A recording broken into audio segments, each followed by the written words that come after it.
Brumpy bumpy bumpy bumpy bumpy bumpy rumpy bumpy bumpy bumpy bumpy bumpy. Hello, hello, hello. Welcome to FoF FoF FoF.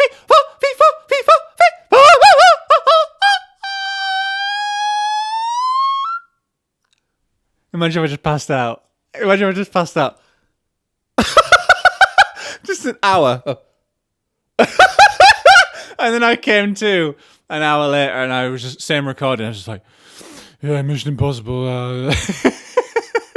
Okay. Anyway, welcome to FoF, Fred on Film, Fred Asquith on Film. We are here to talk about Mission Impossible, which I saw. I've seen it with my own eyes. And I'd like to review it and talk around the whole sensation that is Tom Cruise and Mission Impossible. Follow me, Instagram, TikTok, at Fred Asquith on Film. If you're listening to this, watch it on YouTube. If you're watching on YouTube, go and have a listen, you know? It's just cross-pollination. Cross-pollination. So yeah, today I'd like to talk about, I'm reviewing Mission Impossible, which I saw at the press screening on Wednesday the 14th of May. And the reason I'm saying that is because I want you to know that I saw it a week before you, okay? So I'm actually going to release this poddy, same as always, on the Monday. But I want you to know that I saw it first. And I didn't just see it on the Sunday. I didn't see it on the Saturday. I saw it on the Wednesday, bro. Do you know when the premiere was? The fucking Thursday, okay? I saw it on the Wednesday. The fucking Thursday.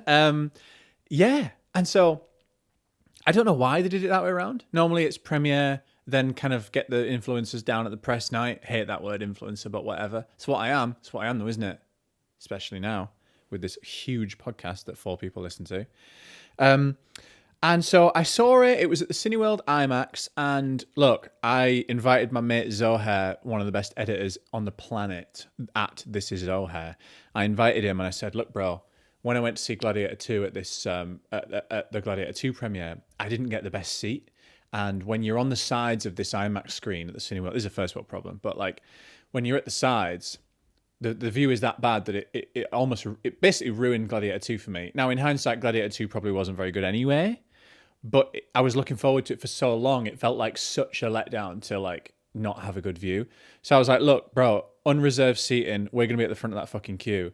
So I'm going to be there early. Feel free to meet me in the queue. Anyway, it turns out he got there before me. And I was like, fuck, glad I invited this guy. So then we got the absolute best seat, which is, if anyone's wondering, is K20. Sorry, K22? Fuck. Basically, it's the aisle, the right-hand side aisle of the middle section, row K.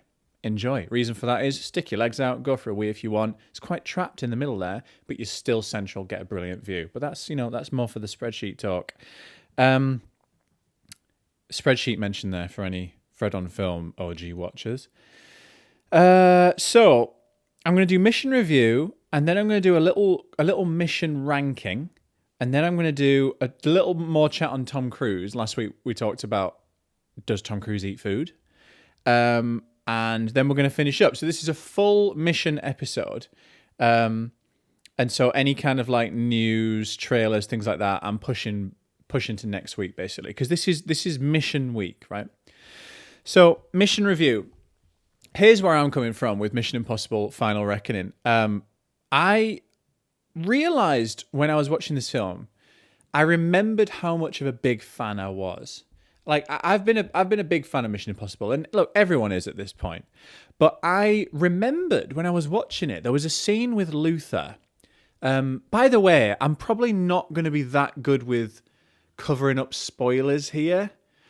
I'm not going to be saying like, oh, this character dies, that character dies. But at the same time, if you don't want to know anything, I probably wouldn't listen to this. Like, listen after you've seen the film, right? So there was a scene with Luther. Again, I'm not going to be giving details on this scene or any other scenes really, but like I say, if you don't want to hear anything. And I remember like, oh, I wrote a short story at primary school. In year 5 or 6, the teacher was like, oh yeah, write a short story, anything you like. And I remember I wrote a short story. It was literally copying Mission Impossible because I'd just seen number 1. And there was a character called Luther, there's a character called Ethan. They were running around and blah, blah. And like, I've just for some reason thought that the teacher wouldn't notice this. Like complete bare plagiarism. I was just so into it. I was like, I'm going to write Mission Impossible. And the teacher was like, yeah, this is Mission Impossible. I've done this plagiarism thing throughout my education, actually. So I did it again in like year 9-ish, where I wrote a story where all the characters were the same names as the characters from This Is England, because I was obsessed with This Is England. And I also did another one where, at uni, at my film degree that I talked about on a previous episode, I was supposed to write a full-length screenplay. And I literally like almost copied Die Hard, because I was like, I don't know what to write. Now I'm writing a screenplay and it's actually good and original. At the time, I was like, I just did Die Hard but in a bank, which is actually Inside Man, which I think had come out at the time. But anyway. So there was a scene with Lufa, and I was like, oh yeah, I've loved Mission Impossible since the first one, like since I can remember watching films, because that first one was a PG, right? It was like actually a way to enjoy Tom Cruise, enjoy spy films, enjoy action films that felt quite adult as a kid. It was like a way into adult movies, and I felt like it was, as a kid, it was quite an adult film to watch. And then I remember buying the Mission Impossible 2 DVD, I guess it was, might have been VHS. I watched that rock climbing sequence over and over again. And Mission Impossible 3 I saw in the cinema with my mum and dad, and I absolutely loved it. Philip Seymour Hoffman's villain in that is great. And I was like, look, I'm not going to say I'm an early adopter, but Mission Impossible 3 was a bit of a flop at the box office and was seen as the kind of the franchise had kind of lost its way a little bit, even though it's a good film. I love it, but I think the industry saw it as like, what is this franchise doing? What is Tom Cruise doing? You know, he was doing like Night and Day and all this stuff. And anyway, then Ghost Protocol comes around. I can't get those two right way around. Ghost Protocol and Rogue Nation, I always get the wrong way around. But Ghost Protocol, I think it is, comes around and like just reinvents the series, right? Directed by Brad Bird, but Christopher McQuarrie, the director of the rest of them, was like on set, and then boom, we're on a roll. And I feel like I've been tracking that story and that kind of world really intently since the beginning, and I've been rooting for it. And I think I was talking about this with a friend of the pod, James, who is a half of the Pulp Kitchen movie podcast, which is another great film podcast. And we agreed that the strength of the Mission franchise is not having to justify the action, because the action itself is the juice, you know, the quote from Heat. Like, Tom Cruise doing the stunts is enough to say, okay, I'm going to go see this film, and it's enough to be like, I actually don't really care why he's doing it. You know, like in Bond films, there's a sense of like, okay, you want the plot to at least kind of make sense. I don't really care in Mission films. Like, I don't know why he was on the Burj Khalifa to memory. I have no fucking clue. And I don't give a shit. I don't give a shit. Like, just put him on the Burj Khalifa, briefly tell me why, but it doesn't really have to even make sense. And so when you compare that to Bond or maybe an even more cerebral action film, I'm blanking, Bourne, I guess. It's dumber, and I like it for that. But dumber in a way that it's not trying to explain itself really necessarily. Which brings me to my first issue with Final Reckoning. This is unofficially a part 2 to Dead Reckoning, which was originally Dead Reckoning Part 1. And then this was supposed to be Dead Reckoning Part 2, but they renamed it. And at the end of Dead Reckoning Part 1, Tom Cruise and the gang got hold of the key, which would give them access to the entity and allow them to go and kill the entity, which is like this AI being, right? Controlling the world, controlling nuclear powers and things like this. And so they really just set the platform up for Final Reckoning to be like, boom, we're in. We've got the key. Let's go to the entity, which happens to be in this deeply submerged submarine, which is a great story point to get Tom to do a set piece. And let's fucking go, right? You'd think that's how it starts. It doesn't. It's a 3-hour film. And the first hour and a half is dedicated towards padding and building the foundations for going to this submarine with the key. And there's all this kind of like back and forth with Gabriel, who's like the main kind of human representation of the villain of the entity. And there's just like, they get captured, and there's a few like fisticuffs, there's a few like fight scenes and stuff. But in terms of the big set pieces, what we're all going for, what's Tom Cruise going to do this time, let's get to the meat of it. It takes an hour and a half. And I remember that specifically because I went for a wee halfway through. It's a 3-hour film. And halfway through, an hour and a half in, I went for a wee because I sensed that there was a previous sequence that had ended, which was like an action sequence. And then I sensed that there was exposition coming leading up to going into the submarine because we were already underwater. I knew that he was going to go in the submarine within about the next 20 minutes, and I need a wee, so I'm going to go now because I can't go during the submarine sequence because we all know it's coming at some point. And so I go for a wee, and I look at my watch. It's an hour and a half in, halfway through, and I get back and I watch the submarine sequence. And the submarine sequence is one of two major set pieces in the film. There's that, and then there's another one we've seen in the trailers, which is him flying or him kind of having a fight on a plane, hanging off a plane and stuff, a yellow plane. And so my point is that it took an hour and a half of exposition to get to unlocking the entity in the submarine, right? Which is not required. It is not required. Not only do I not give a shit why we need to go to the submarine, I actually already know. Like, I actually get it. It's not even that, like, you even have to explain it. It's not even that if you hadn't have explained it, this wouldn't be justified to me. It's actually completely justified. At the end of Dead Reckoning Part 1, that was what we were going to go do. And then in the start of Part 2, there is this really, like, exceptionally dense expositional opening, which is the normal kind of, this is your mission, should you choose to accept it, will self-destruct in 5 seconds thing, which you have to do, but normally it's like a 30-second rundown of this person's here, this person's there, go get this kind of thing.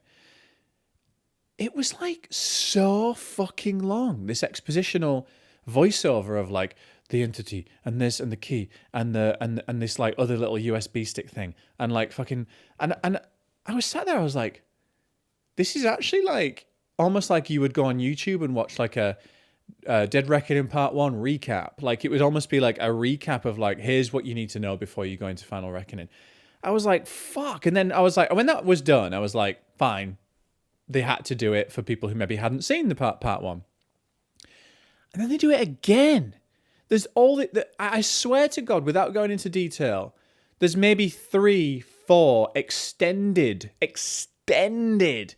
periods of dialogue exposition of who has the key, who has this, who has that, and what we're going to go do next. It's so repetitive, and I'm like, I know. Get me to the submarine. And like I said, even if you didn't tell me why we're going to be there and I didn't know, I still don't care. The strength of the Mission franchise is not in the plot and is not in the world or this universe where he's hanging off the Burj Khalifa and the Kremlin's getting blown up and stuff. Like, this isn't a real world. I don't need scenes with like endless scenes with these characters and you know that I'll come on to that actually. And so anyway, that's just to say that it took us so long to get to these set pieces, and it tried to justify the action. And my thought is, I don't need you to justify the action. Just do it. Just do it. It's Mission Impossible. And to me, this franchise was never about like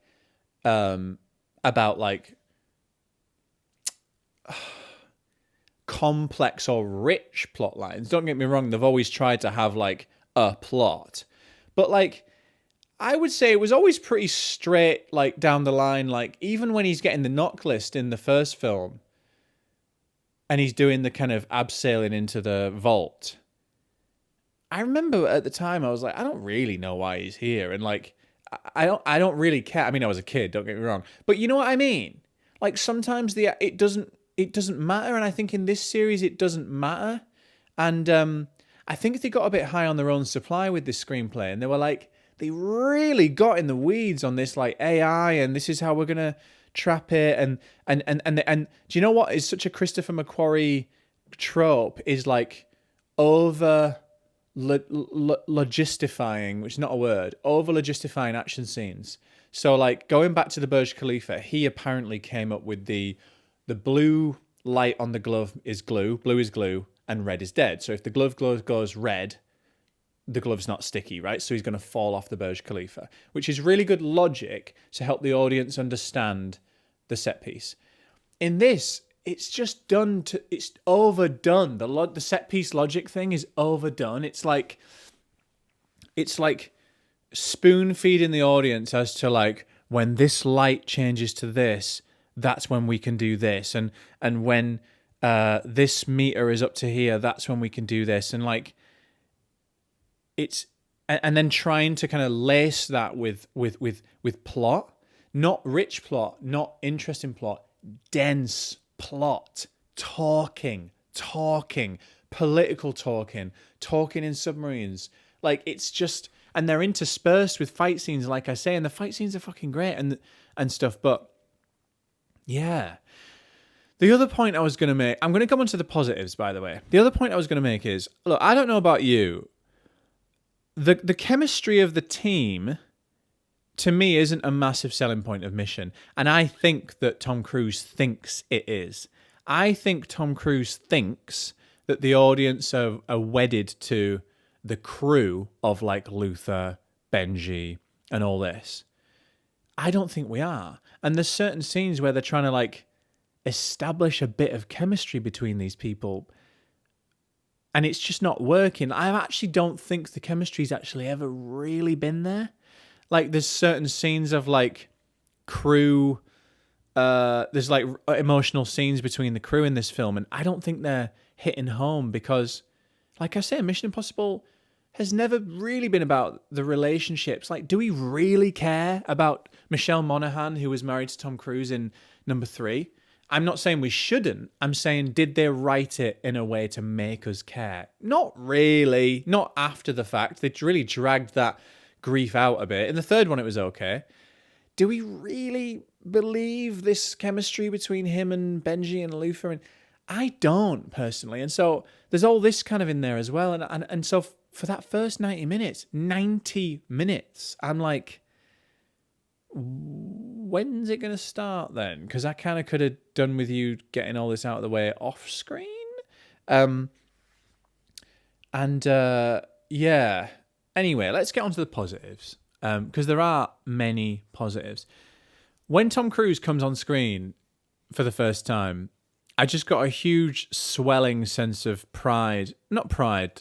appreciation for him and for having grown up with him. You know, I heard an interviewer say something really true, which is like, he's this generation's Buster Keaton. You know, he's throwing his body around for us, and he's given himself to this industry and to this format of like of movies. I mean, he's given himself to it, and he'll stop at nothing to entertain people. And I truly believe him. I don't think he comes across as naturally authentic all the time in interviews, but what I do think is authentic is his love for cinema and his need and his want to entertain and be seen as a Hollywood star, like a savior of Hollywood, and I'm all for it. I think he is that. He's one of the last remaining genuine stars.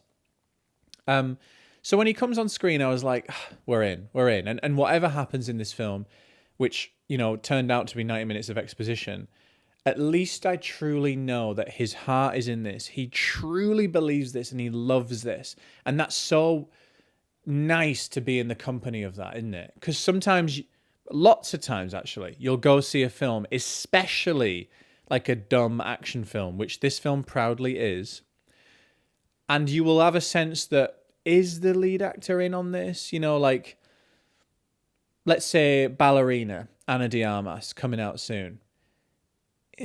She's probably getting paid a lot for that. I'm not against people getting paid good money for something that's going to make good money, don't get me wrong, but compare it to Tom Cruise in Mission Impossible, it's dumb and he fucking loves it and he wants to give it his all. Talk about Ryan Gosling in the upcoming Star Wars, or Ana de Armas in Ballerina, even John Wick in the later John Wicks. Bob Odenkirk in Nobody, Liam Neeson in the fucking Taken movies. You know, you can often go see these films and be like, I'm enjoying it, but I'm not feeling a lot of love in it, right? Mission Impossible, for all its faults, and this film did have a few, there is so much love in it. There is so much love in it. And Chris McQuarrie loves it just as much. And I love that. And so I loved being in Tom Cruise's company. And the stunts that he gives his body to, he's literally given his body to the audience, are insane. You know, that there's a prolonged submarine stunt to do with holding breath and withstanding cold water and stuff. And that sequence is long, but brilliant. And then the ending stunt with the plane, which you've seen in the trailer, and I won't say anything else about it, completely lives up to the hype for me in a way that the motorcycle stunt in Dead Reckoning actually didn't, in a way. It felt like they'd trailed that too much, and they'd also shown behind the scenes of it before the film had come out. And I think this plane, it ended up not actually feeling that death-defying. And I actually think the CGI was a bit hokey on the cliff face, because obviously they had to use a wooden ramp. And so I remember watching it and thinking, I already know the real version of this, and so this film version isn't as good. Whereas I think on this plane, him hanging off the plane, you do get a sense of the real life danger as well as the character danger. And that's what's key. And I think that stunt really works. So I'd like to go on and talk about the stunts, but just to close off this and say, there are some incredibly entertaining bits in Final Reckoning. The set pieces are good, and Tom Cruise is a wonderful leading man, comedic action performer. You know, it doesn't need me to say that. But they got high on their own supply with the plot. It's too long and plodding and too expositional. And they also tried to put some logic in and tie up all the films. I don't think you need to do that. Mission Impossible's always been episodic. You don't have to tell me that, like in a Blofeld in Spectre kind of way, that like, I'm the author of all your pain, this has all come from the same. Yeah, I don't need that. It's fine. Like, they tried to thread it back to number 1, number 3. Don't bother, bro. Just it's fine. It's a new thing and whatever. So it's, if I were to rank the missions, I would probably, all I would say is that Fallout is absolutely the GOAT. Fallout is the epitome of what Mission should be. It has the most iconography in it, I think, including Henry Cavill cocking his biceps. Fallout is the GOAT. I think Ghost Protocol and Rogue Nation you can have in a little pocket somewhere underneath there. And I think you could probably put Dead Reckoning in that pocket as well. I think Final Reckoning is beneath that pocket. So I'd say this is let's say Fallout is tier 1. This is a tier 3 mission for me. With some tier 1 elements, which we'll come on to when we rank we're going to do a ranking of the stunts. Mission Impossible 3, personally, would be high tier 2, maybe tier 1, just because of my personal affinity towards it. That came at a perfect time for me. I was like, 16? Philip Seymour Hoffman was cooking in that film. And so for me, that might even be tier 1, but probably tier 2 objectively. And then Mission 1 and 2, they sort of feel like a different franchise in a way. Mission 2 is definitely the worst. Mission 1, I'd probably put on a par with this one, you know, in that kind of tier 3. I think there are some unbelievable elements to it. It's certainly a more artful film, but, you know, it's not really what we came to love about Mission. So I thought, should I really labour the point of like ranking the missions? No. I think what's more fun is to rank the stunts, because this speaks to my review. This is the point I'm trying to make. I actually don't care not only what the plot tells me about why the stunts are happening, but I actually, to a certain extent, I don't necessarily care what the entire film is like. Because when all is said and done, and hopefully not for a long time, Cruise has an obituary. Mission Impossible will be at the top of that obituary. But this is the way I wanted to think about this. What stunts will be mentioned, or in like the Oscars 2060 montage of Tom Cruise's career, what stunts will be shown, And I wanted to rank it with that logic in mind. Like, not my favorites, not the best film, but when did they really nail the Mission Impossible-ness of Mission Impossible? This isn't me ranking the most dangerous stunt. This isn't me ranking the most realistically impressive stunt, like, oh wow, Tom Cruise did this. This is me ranking Mission Impossible iconography. When did they nail Mission Impossible? And that's all about the stunts. So let's go. For me, number one has to be Burj Khalifa. I think if you imagine that Oscars montage scenario, the Burj Khalifa is the one.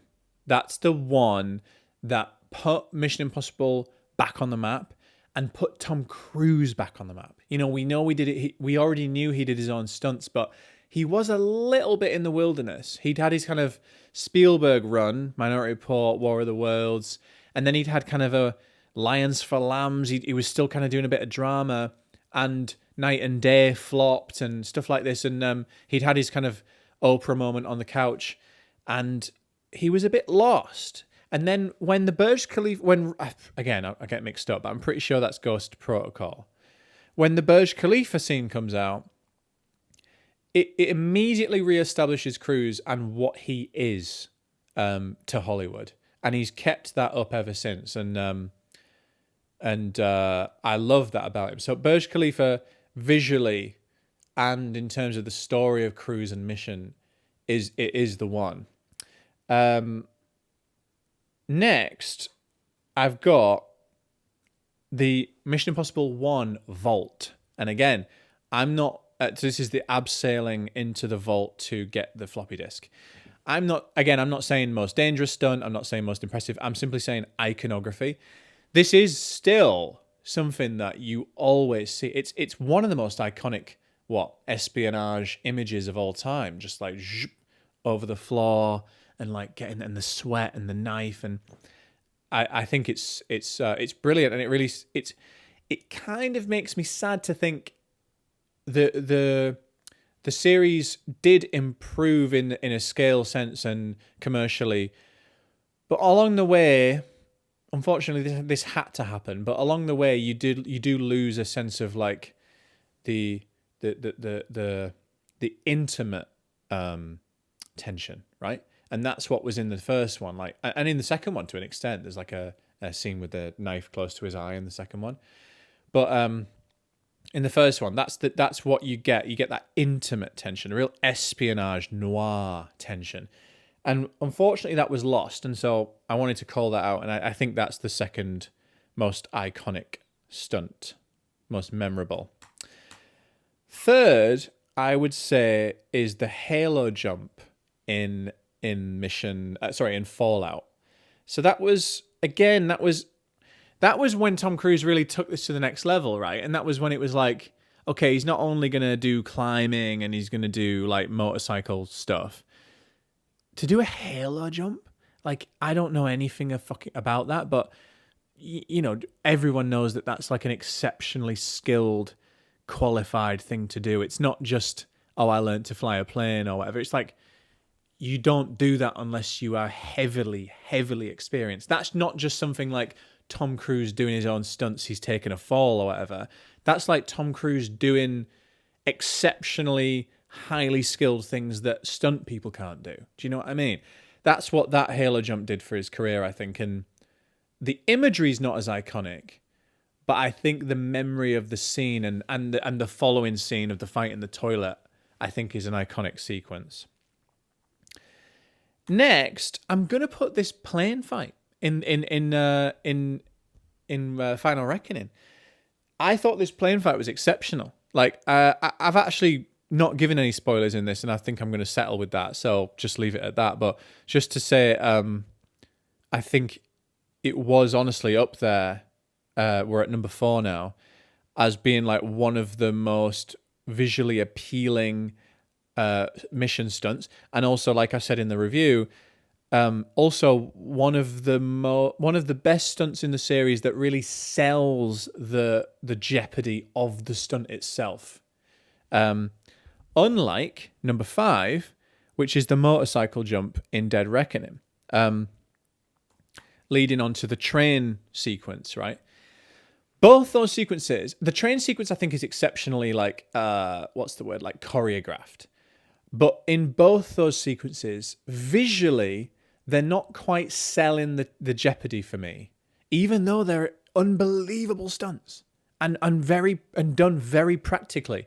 That I can see the seams of CGI on them, and I think that I might be wrong, and the motorcycle jump is maybe first on the fucking montage, but for me, I don't think it hit like they wanted it to hit. And I'll watch that fucking train fight on YouTube over and over and over again, don't get me wrong, but the motorcycle jump leading to the train sequence, I don't think is as effective as they wanted it to be, and so I've got that at 5.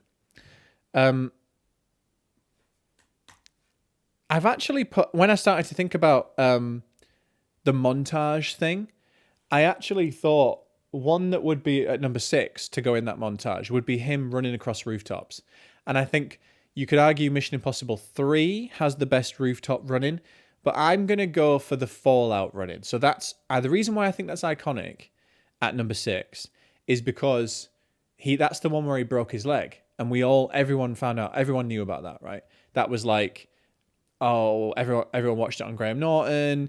So then and they built that up really well. So then when you went to see the film, you were like, fuck, not only does this look impressive, but you actually know that he broke his fucking ankle when he did this.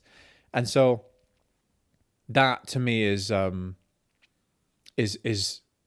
iconic. And I think that's when we're talking about Cruise running, I think that's the one that kind of shines through the rest.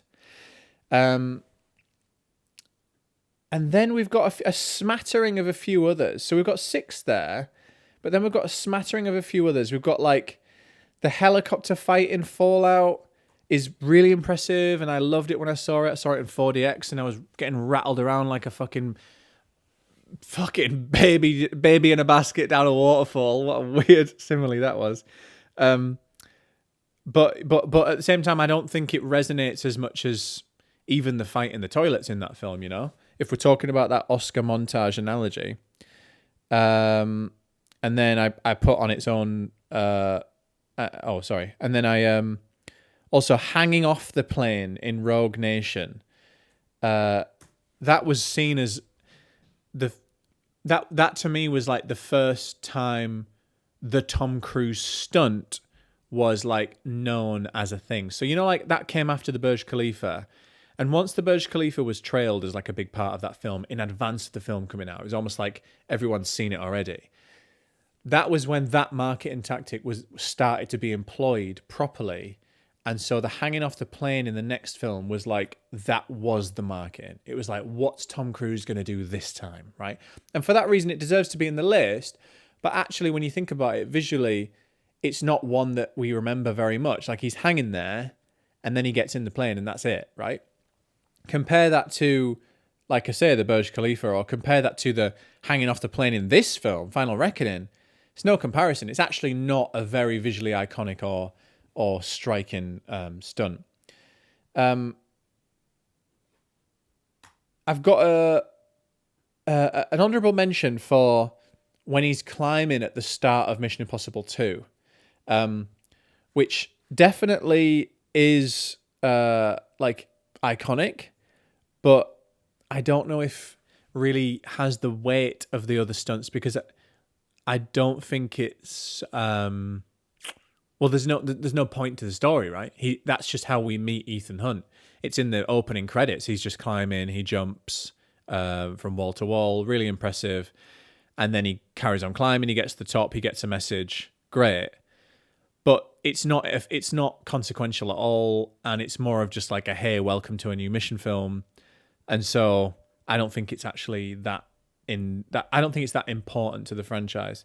And then I actually, since we didn't use the running clip from when I talked about running on rooftops and we didn't go for the Mission Impossible 3 rooftop running, I was just like, what would it be from Mission Impossible 3, which is one of my favorites? And I guess it would be the attack on the bridge. Like there's kind of a rocket that fires into a car and Tom Cruise gets flung into another car, and apparently he cracked a couple of ribs doing that. And but yeah, I think at that point the franchise wasn't set up to be a stunt vehicle for Tom, and so it doesn't really have one. So I'd also, just a little bit more on Tom. We talked about last week, does Tom Cruise eat? Does he exist? Does he have a life? I just want to say Tom Cruise is cooking on this Presto, right? I saw that video of him on the top of the BFI IMAX going, light the fuse, and then the drone pulls out, and then it's like dum dum dum dum dum dum, and it, dum dum dum dum dum dum, and it's like him in London and blah blah. I just find it so funny thinking of him like some kind of puppet that's like thrown into these situations, and like I just find it funny thinking that like he presents as being so good at this, but what if he was actually like super dozy and just a puppet of the production company? So he's like, light the candle. Oh, sorry, bring the drone back. Sorry. Shiver me timbers. No, bring the drone back. Sorry. What should I say? Light the fuse. Okay. Like, oh my God. I just love him getting thrown. He's like, right, Tom, we're going on top of the BFI Max. Right, we're off to Cannes. All right, we're coming back, and you're going to say light the fuse again. He fascinates me. I saw another video of him going to get interviewed at the BFI South Bank, which really surprised me because he'd already done an intro at the BFI IMAX, which is a much bigger screen. And then he was at the BFI South Bank, which is quite a small screen, getting interviewed by Edith Bowman at length. And I was like, this isn't actually something Tom Cruise does very often, getting interviewed at length in a small setting. I was like, obviously he has the junkets, but they're like 5 minutes long. This was like a 30, 45-minute interview. I wasn't there. In a small cinema, I was like, oh, this is interesting, because he's off to Cannes soon. Maybe he could have just done it there. Or anyway. And there was a moment where he talked about like, oh, my sister's here tonight. That just took me aback. It blew me away. It blew my mind. I was like, oh my God, Tom Cruise will have a family, and like, he's got like a mum, and I had no idea he had a sister, and he's got like a life, and he told the story he told about his sister was one where he met Dustin Hoffman before he was massively famous. It was like just as Risky Business was coming out, and he was awkward to go up to Dustin Hoffman, and I was like, oh God, there was a time before Tom Cruise wasn't Tom Cruise, where he was just like hanging out with his sister at a diner, spotting Dustin Hoffman. I was like, that's because everything about Tom Cruise now is, not saying inauthentic necessarily, but manufactured, right? He's like, he has manufactured he embodies Tom Cruise, capital T, capital C. I am the savior of Hollywood. I am the last Hollywood star. I am the best actor stuntman there's ever been. I will give myself to this industry. He is Tom frickin' Cruise. And to think about him before he was Tom Cruise, when he was just Tom Cruise with a small C and a small T, just Tom Cruise. He wasn't Tom Cruise. He was just Tom Cruise, you know? He wasn't Tom Cruise. He was just Cruise. He was just Tom Cruise, you know? I'm just like, hey, Tom Cruise. And it just hanging out with his sister. And that fascinates me. And also, when he came onto the stage at this BFI event, he got clapped ad nauseum, as you would expect if you're him, right? He got clapped. There was like an ovation for fucking, I don't know. Like the video was only a minute long, but it could have been 5 minutes long. And in this video, it was just him reacting to the ovation. He walks on, everyone's clapping, and he's simply reacting. And he does. And I was watching him. I was like, wow, he's mastered the art of reacting. He's mastered the art of not looking awkward while people are clapping him, which is such a difficult thing to do. Imagine, when does that ever happen to you? Never. Like, there's never a situation where you're being clapped at length. Like, maybe a wedding? But even then, it'll be 20 seconds max. He gets clapped on the regs. He's used to being clapped at for over a minute. Isn't that amazing? How many people on this earth can really say that? The new Pope, he had a good 10 minutes a couple of Sundays ago, you know? Like, you just get clapped. He's, like, if you were to count it up, would you say he's spent 4 cumulative days of his life getting clapped? Would you say? Or even a day? Even a day of his life getting clapped? Just stood there like...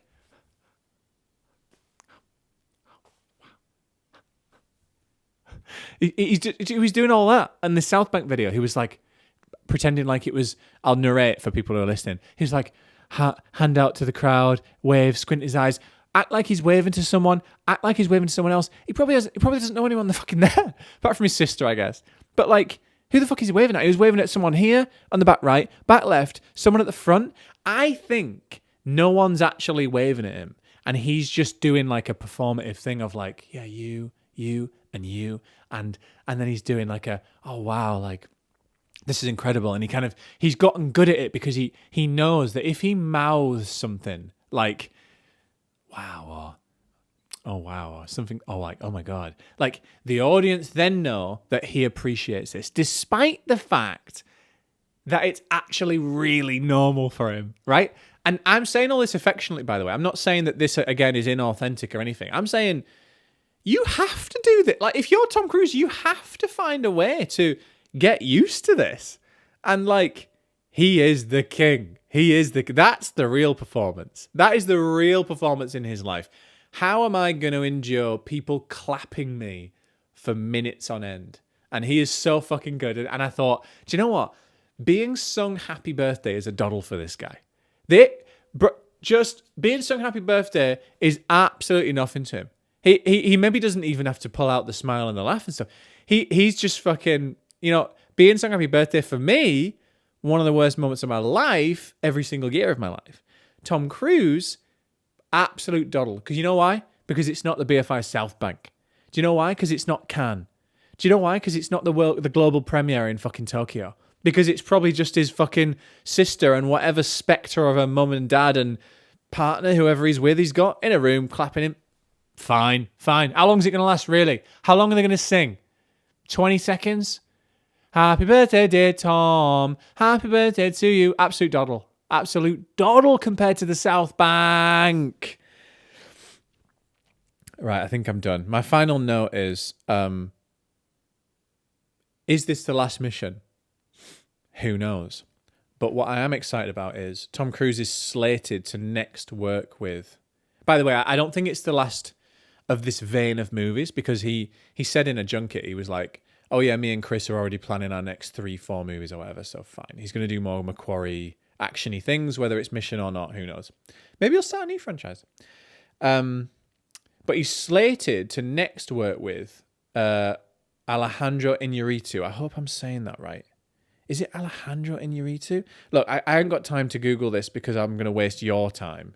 But I'm so sorry if it's not Alejandro. But it's definitely Iñárritu, the director who directed The Revenant, for example. And that's like a real weighty director for him to work with. Probably the weightiest since Robert Redford, Lions for Lambs, or... I don't know, Magnolia, PTA. Like he hasn't done like or Spielberg even. He hasn't done like a statement director partnership for a while, because Macquarie has been his long-term partner since the early 2010s, because he's the right level of collaborative, but also kind of a Tom Cruise puppet. Like, yes, I know he's his own person. He's very creative. He's won a fucking Oscar, for God's sake, for Usual Suspects. And he's going to add things creatively to this process, no doubt. But at the same time, he is in love with Tom Cruise, and ultimately Tom Cruise is he's the showrunner, right? If Macquarie makes a decision, Tom Cruise disagrees, who's going to win that debate? It's Tom, right? It is Tom, admit it. Whereas Iñárritu, he's creatively out on an island somewhere, and Tom Cruise can't get to that. So to work with someone like that again is a big step for him. And I'm so excited to see how that goes because he's such a good actor. The films we mentioned, you know, Magnolia and fucking what's it called? The courtroom one with Jack Nicholson. What's it called? Few Good Men and stuff like that. Like he's a very good actor. So I'm excited to see what that is. And I wrote down Dwayne Johnson Oscars 2026 win and Tom Cruise 2027. Who'd have thought it? You know, Dwayne Johnson's going to be in the Smashing Machine by one of the Safdie brothers, and the trailer looks fucking brilliant. He's probably going to win the Oscar next year. And Tom Cruise will win the year after that because they'll start making the Iñárritu film now. Who'd have thought that a year ago? Isn't that amazing? Who'd have thought that? Dwayne Johnson's going to be up for an Oscar next year, and Tom Cruise will be up for an Oscar the year after that. Two people who are borderline extradited from the Oscar circle. Tom Cruise especially, since all his shenanigans, and he's back on. He's going to be back on the fucking map. So look, I've tired myself out. How long have I talked for? Fucking hell. I've tired myself out, and I hope you enjoyed this kind of mission debunk, brain dump. This is Fred Asquith on film. I've got my honeymoon coming up, but I'll try and be back next week. But if I'm not, let me off. You know, it's my fucking honeymoon. Like I'll be, you know what? It's not like I'm going anywhere. I'm here to stay, bro. I'm really enjoying this, and I hope you are too. So, it's my fucking honeymoon. Give me a fucking break, literally. But I might still get one. I might still do it. At Fred Asquith on film on TikTok and Instagram. If you're listening, go watch on YouTube. If you're watching, go listen. You can find all these links on fredasquith.com. Thank you very much. This was your mission and you chose to accept it? Never mind. All right. See you later. Bye.